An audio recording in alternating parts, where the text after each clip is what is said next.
IMC dimanapun Anda berada, senang sekali pada kesempatan kali ini saya Astri Ovi bisa menyapa Anda yang sudah bergabung di YouTube series Cek Fakta Reproduksi Perempuan yang ada di YouTube Rumah Sakit IMC. Dan seperti biasa ya, kalau di YouTube series ini nanti kita akan mengetahui secara banyak tentang reproduksi perempuan. Tapi kali ini adalah episode yang sangat spesial sekali, karena episode kali ini saya nggak cuma berdua dengan Dr. Caroline, saya akan mengundang seorang pasien yang akan sharing tentang pengalamannya menjadi pasien dari Dr. Caroline sendiri. Nah, di samping saya sekarang sudah hadir Ibu Mardiana. Halo Ibu Mardiana, apa kabar? Baik. Ini Ibu Mardiana usianya berapa? 48 tahun ya. Nanti kita akan cerita-cerita soal apa sih mungkin keluhan-keluhan awalnya sampai sekarang pasca operasi seperti apa. Siap. Tapi sebelumnya saya juga ingin memperkenalkan dulu dokter kesayangan kita semua ya, yaitu Dr. Caroline Tirtajasa SPOGK yang merupakan konsultan fertility dan juga ahli bedah laparoskopi dari Rumah Sakit IMC Pulau Mas. Halo Dr. Caroline. Halo Vi. Kabar gimana? Biasa, kabar baik. Kabar baik ya. Oke, nah aku mau tanya-tanya langsung nih, karena kita kan mau sharing-sharing nih tentang pengalaman yang pernah dialami para pasien. Nah, kebetulan ada Ibu Mardiana di sini yang sudah hadir. Tadi sekilas tentang Ibu Mardiana aku baru tahu usianya aja nih. Tapi kalau keluhannya yang dirasakan sebelum operasi dan juga sebelum berobat nih ya ke Rumah Sakit IMC Pulau Mas, itu apa aja sih?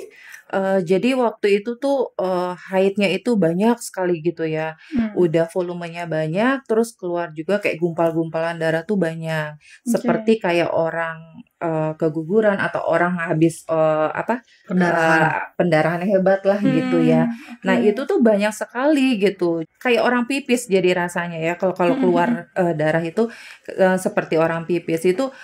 Saat itu tuh udah lemes, udah ditambah darah banyak keluar, ditambah lagi itu perut seperti kayak diperes gitu. Itu sakitnya tuh luar biasa seperti itu. Itu kontesnya lama seperti itu. Jadi bisa berbulan-bulan, 2 bulan itu kontesnya begitu, sehingga sampai HB-nya tuh drop. Dan itu harus tambah darah terus gitu. Oh, sampai akhirnya tambah darah justru yang dilakukan. Oke, itu sudah terjadi berapa lama nih sampai akhirnya mengambil tindakan untuk kayak ke rumah sakit deh? Waktu itu sih udah berobat sudah sampai beberapa dokter. Oh, oke. Dan diagnosanya memang adenomiosis.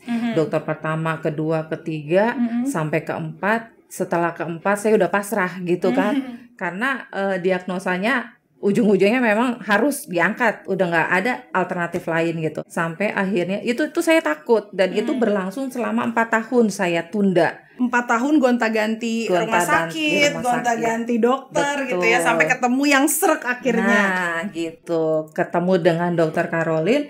Begitu masuk ke dokter, kok nyaman gitu. Tenang ya. Gitu. Kok jadi begitu baru masuk ruangan aja udah, kok saya nggak takut ya gitu kan. Terus di situ udah merasa tenang, merasa apa, hanya ditanya anak berapa Mar, mau punya anak lagi enggak dok gitu. Oh oke. Turun ke bawah dikasih surat. Loh kok nggak pakai ditanya obat apapun, cek ke bawah untuk rawat inap, dapat kamar, hubungin saya, ini nomor saya. Tak langsung. Udah nggak ada pilihan mungkin ya, udah harus seperti itu, ya sudah lakukan saja. Oke. Tapi sebelum ke rumah sakit ada nggak sih yang dilakukan dulu nih? Mungkin tindakan-tindakan preventif pertama yang dilakukan seorang Ibu Mardiana dengan keluhan sakit dan juga menstruasi yang sangat banyak itu volumenya. Udah pasti kan minum obat gitu ya, udah pasti darah. Minum obat penambah darah, terus untuk anti nyeri gitu, karena udah bolak-balik seperti itu, jadi dan keluarga juga mensupport untuk udah angkat aja gitu. Cuman kondisi sayanya aja yang ketakutan kan, aduh nanti takut, aduh nanti seperti ini, jadi rasa panik takut itu tuh luar biasa gitu. Sampai udah gonta-ganti dokter, akhirnya ya udah ketemu Dokter Caroline, nggak sakit kok, cuman 1-1,5 cm. Masa iya sih gitu kan? Karena awal nggak percaya ya. Apaan gitu? Itu cuman kayak sedotan gitu. Apa emang iya? Enggak sakit, 3 hari pulang. Seminggu kamu bisa kerja, bisa aktivitas. Sedangkan kakak juga udah pernah diangkat rahimnya juga gitu, tapi dia kan dioperasi gitu ya. Iya. Itu dia cerita nanti nggak bisa jalan begini. Itu yang ketakutan luar biasa bagi saya gitu kan. Udah pas sudah jalanin, iya juga ya gitu. Jadi itulah yang membuat saya tuh, oh ya saya kuat loh, saya bisa loh ternyata. Sehingga mempunyai referensi ke teman-teman juga. Ada teman yang udah saya kasih referensi, akhirnya ketemu dokter juga ya dok ya. Akhirnya berjodoh ya dengan dokter Dan Caroline melakukan ya. hal yang sama gitu, tindakan yang sama gitu. Iya, tapi Ibu Mardiana kalau boleh sedikit flashback gitu ya kan sudah ke banyak dokter dan juga banyak rumah sakit sebelumnya akhirnya ketemu sama dokter Caroline di rumah sakit IMC Pulau Mas. Siapa sih yang merekomendasikan atau mungkin kenal dari mana dengan rumah sakit IMC Pulau Mas dan juga dokter Caroline? Iya, jadi saya kan punya klien saya bilang gini, Mar coba dokter Caroline di Omni Pulau Mas.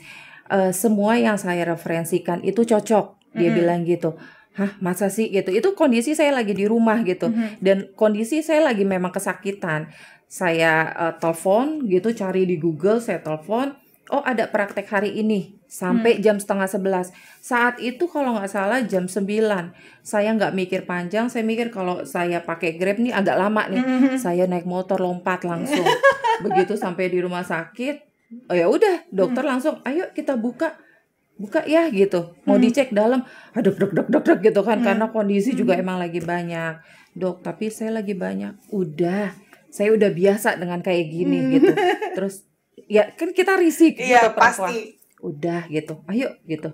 Oh ya sudah gitu. Dan memang gejalanya semua itu sama gitu. Oke, nah kalau tadi kan cerita dari Ibu Mardiananya sendiri. Nah kalau dari dokter Caroline ketika melihat pasien Ibu Mardiana ini, apa tanggapannya atau mungkin diagnosis awal yang langsung terlihat apa itu? Jadi Ibu Yana ini khas banget, klasik ya, mens banyak dan mens nyeri itu sesuai dengan adenomyosis. Ya, jadi meskipun saya belum periksa, dari pemeriksaan anamnesa awal dengan keluhan mens banyak dan sakit, itu dugaan pertama adenomyosis memang. Nah, USG transvaginal ya itu hanya untuk memastikan saja ya berapa ukuran adenomyosis, tingkat perlengketan dan yang lain-lainnya waktu itu. Ya seperti yang saya katakan, sudah 48 tahun, anak juga sudah cukup, tidak ingin hamil lagi. Terapi tuntas adenomyosis memang hanya angkat rahim. Ya, cuma itu satu-satunya cara. Nah, beruntungnya kita bisa lakukan dengan laparoskopi ya Yan. Jadi minim nyeri, Yana juga bisa balik ke aktivitas normal lagi. Jadi semuanya berhasil baik gitu. Akhirnya juga baik. Oke, jadi diagnosisnya aja hanya membutuhkan 1 kali pertemuan ya. Sampai akhirnya sudah, oke ini adenomyosis, caranya adalah untuk pengangkatan rahim setelah itu. Betul. Oke, nah ini dia nih yang uniknya nih. Kalau misalnya saya sebagai awam gitu ya mendengar kata operasi kan langsung takut nih. Nah ini kenapa tiba-tiba langsung yakin, terus yakinnya sama dokter Caroline? Karena kan kalau yang kita lihat, operasinya tuh rata-rata di black perutnya gitu. Benar, kita kayak sesar gitu ya.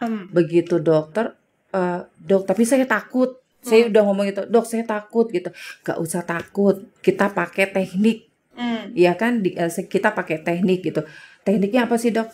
Cuma 1-1,5 senti. Hah, 1,5 senti? Itu kayak bolpen, kata dia gitu.